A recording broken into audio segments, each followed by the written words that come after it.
আসসালামু আলাইকুম গাইস, কেমন আছেন সবাই? তো আজকে আমি কলিজা, ফেপসা আর কয়েকটা মাংস, চর্বি, এই কয়েকটা আমি সুন্দর করে হাতে মাখিয়ে রান্না করব। তো দেখতে পাচ্ছেন আমি সবগুলো একে একে দিচ্ছি। আদা রসুন বাটা দিয়ে দিলাম, তারপরে দিয়ে দিলাম পেঁয়াজ, এখন দিয়ে দিচ্ছি জিরার গুঁড়ো, এখন দিয়ে দেব হলুদের গুঁড়ো 2 টেবিল চামচ। মানে একে একে আমি সবগুলো মশলা একদম দিয়ে দেব।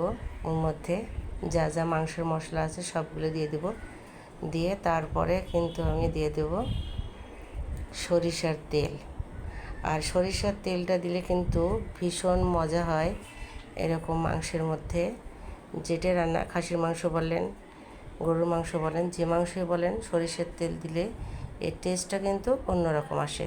তো সেই জন্য আমি সরিষার তেলও দিলাম, আর সাদা তেল একটু দিয়ে দিচ্ছি। 2 টেবিল চামচের মতো দিয়ে দিলাম সাদা তেল। দিয়ে আমি এই দেখে সুন্দর করে হাতে মাখিয়ে নিচ্ছি। আর একটা এক্সট্রা আলাদা একটা মশলা আছে, সেই মশলাটা এখন আমি দেব না। ওটা কষিয়ে নিয়ে তারপরে গরম পানি দেওয়ার পর আমি ওই মশলাটা দিয়ে দেব। দিয়ে ওটা 5 মিনিট পর, ওটা দেওয়ার পর 5 মিনিট পর আমি সুন্দর করে মাংসটাকে আবার কষিয়ে নিয়ে চুলা থেকে নামিয়ে নেব। তাহলে খেতে কিন্তু ভীষণ টেস্টি হয়, মানে অনেক ভালো লাগে।